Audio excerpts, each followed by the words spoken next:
You already knew the answer, you just didn't raise your hand. You sat there watching someone else say the exact thing you were thinking, and the class moved on, and nobody knew. Nobody ever knows. That's the part that hurts the most, isn't it?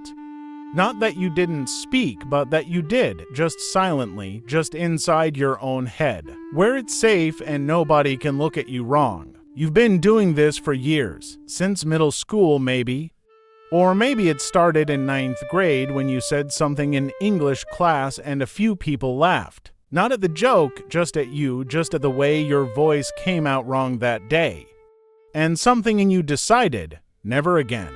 Better to be invisible than embarrassed, better to disappear than to be seen and rejected. So now you sit in AP English or Intro Psych or whatever lecture hall you ended up in, and you watch the same 5 kids dominate every discussion. And you hate them a little, not because they're wrong, but because they're not afraid and you don't know how to stop being afraid. Here's what nobody tells you. The silence isn't about being shy. It's not a personality flaw. It's not because you're less smart or less interesting or less worthy of being heard. The silence is a protection system. Your brain built it. Your brain built it because at some point, speaking felt dangerous, and your nervous system filed that away as a threat.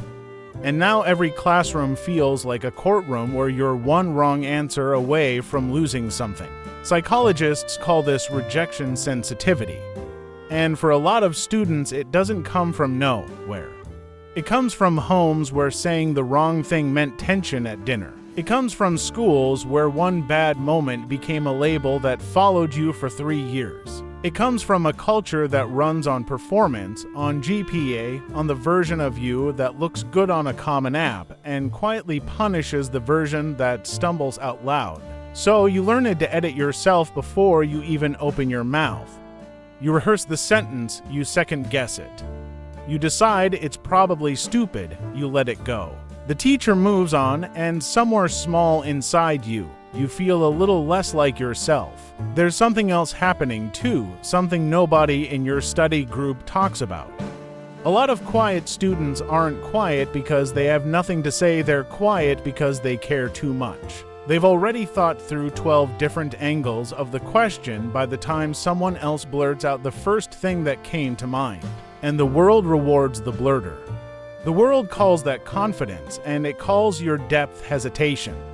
That's not fair, but it's what's happening. And then there's the social media layer sitting on top of all of this.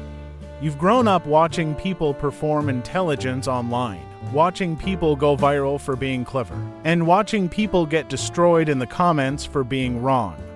Your brain has absorbed thousands of hours of that. Of course, speaking in class feels like posting to the entire internet. Of course, every raised hand feels like it could go either way.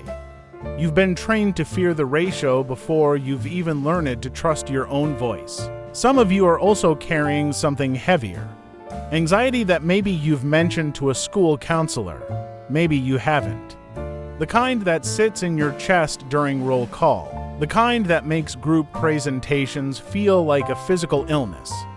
And you've probably Googled it at 1 a.m. in your dorm room and half recognized yourself in what you read and then closed the tab. Because knowing the name for it doesn't make the next class easier. But here's what I want you to sit with. The students who speak the most are not always the ones who understand the most. The ones who go quiet are often the ones who feel everything more completely. Your silence is not emptiness, it is pressure. It is a voice that never learned it was allowed to exist in a room like that. You don't have to fix this overnight. You don't have to raise your hand tomorrow and become a different person. But I need you to stop treating your silence like a character flaw and start treating it like a wound that makes sense. Because you have things to say, real things, heavy things, true things. And one day, in the right room, with even a little bit of safety, your voice is going to come out. And it's going to be worth the wait. You were never the problem. You were just protecting yourself in the only way you knew how.